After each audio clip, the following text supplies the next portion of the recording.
How's it going, everyone? I want to cover a couple of PlayStation 4 and PlayStation 5 game release updates.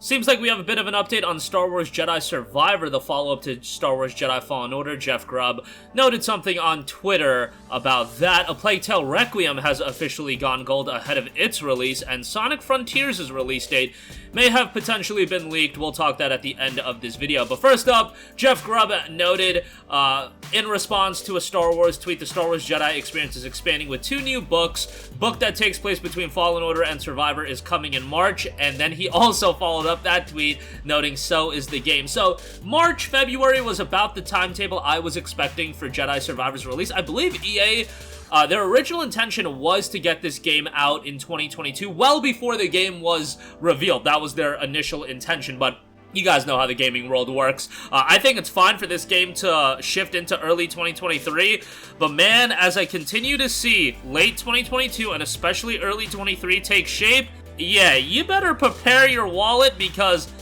man, if for the last few months you've been saying, oh, where the hell are all the new games, where are the new games, your wallet's about to get pile-driven into the ground by all the new games that are coming out. And even if you don't have interest in some of them, you should have interest in a lot of them. If you're into, you know, big-budget games, Star Wars, Forspoken, God of War, Last of Us, probably forgetting a ton of stuff, all the JRPGs, Crisis Core, I can go on, and I don't have the exact release calendar in front of me, but A Plaguetale Requiem, we'll get to that in a second. There's a ton of stuff coming out. Star Wars Jedi Fallen Order is on sale right now on the PlayStation Store for $9.99. It's a game that I talk pretty highly on, and I would recommend you to check it out, especially at that price point. I just think it's a good buy.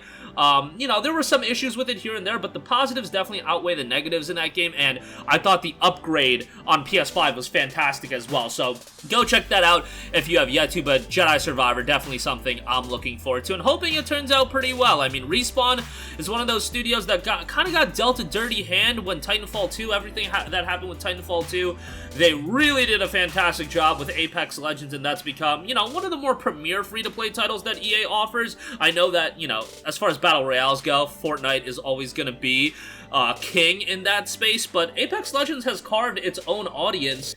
And I just like to see a talented studio like Respawn get its due, because if you remember the original Titanfall, not a lot of buzz around that as well. It came out without a PlayStation release. And then we had Titanfall 2.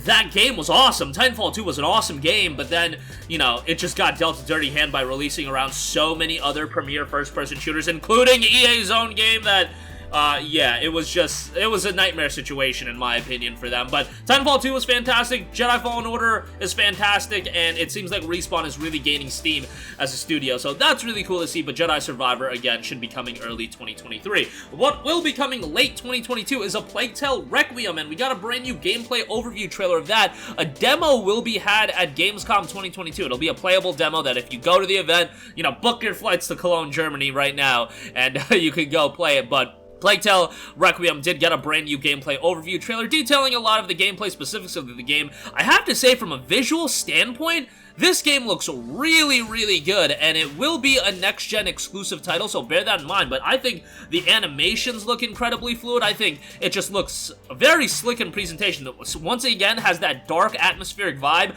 that was so strong in the first game, and I thought that was one of the stronger elements of the first game. Did the first game have its issues here and there? Absolutely, but I thought A Plaguetale Innocence was just a fantastic game that a lot of people missed out on, and another one of those games that you can get really cheap now, and A Plaguetale Requiem looks like it's building upon that, and once again, going to be telling a very heartfelt, emotional story by the looks of it.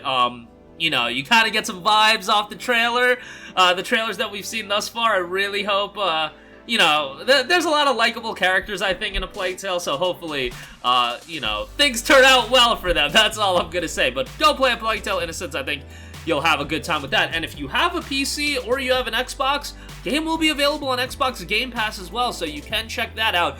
And the game will, in fact, be on the Nintendo Switch, but don't get it twisted. It'll be a Switch Cloud version, so take that for what you will. But yeah, I think that game is shaping up nicely, and it has officially gone gold. So they tweeted it out. True, we're delighted to announce that A Plaguetale Requiem has gone gold. We can't wait for you to see what adventures await. You can pre-order the game right now, and yeah, if you want a darker narrative-driven game, this is one that you should have on your radar, but definitely do not be jumping into this without playing A Plaguetale Innocence. Go play that, and yeah, great time to be had for all, I think, when a Plaguetale Requiem comes out. Maybe that's not the right verbiage to use given how dark the game is, but nonetheless, I think it's going to be a really a solid title, and it will be dropping on October the 18th.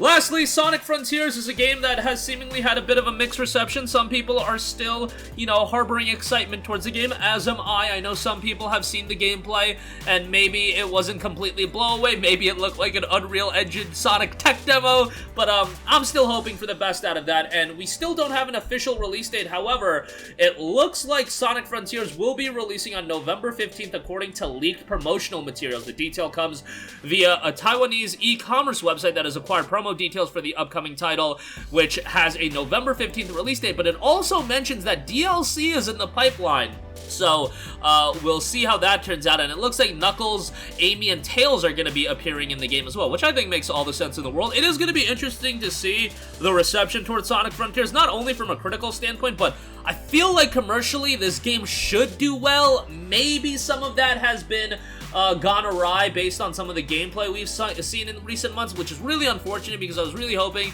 that this was going to be the game that unanimously could really be one of those titles that Sonic fans and just platform game fans were just going to really enjoy and would be one of the bigger titles of the year. It still absolutely has the potential to be that. A lot of the times we see gameplay for games and it's not indicative of the final product one way or the other. I mean, everybody remembers the Killzone 2 tech demo way back when, but that was a little bit different. It was a few years before the release of the actual game, so yeah, in this case, it does seem like some of the wind has been taken out of the sails for Sonic Frontiers. Let me know what you guys think. Like, what is your expectation level and excitement level, I should say, for Sonic Frontiers? Like, is this a game you're still gonna buy day one, or is it more of a case of, you have interest in it, but maybe it'll be one you wait on a sale for, maybe you see the reviews, everything like that? Because I personally am still really excited for it, but I am a big Sonic fan. Like, growing up, Sonic was one of my boys growing up. Sonic Adventure 2 still one of my favorite games, growing up and whatnot, and I really just want a high-quality Sonic game. Like, Sonic Generations was great, Sonic Colors,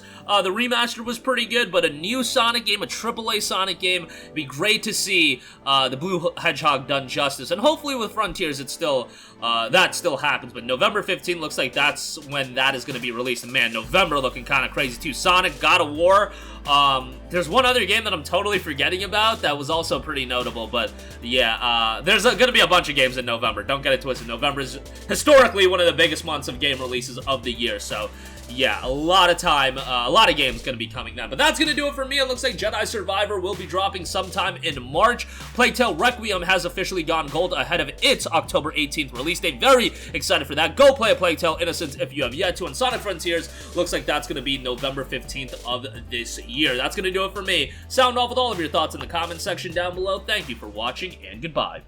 Hey guys, we hope you enjoyed the video, and if you did, make sure to hit the subscribe button, and if you're already subscribed, do us a favor and hit the bell icon. This way you'll be notified whenever we post a new video. That's the best way to keep up with all of our uploads, and we usually try to upload 2 videos a day. And with the bell icon hit, you'll be notified whenever we do upload a video. As always, thanks for watching.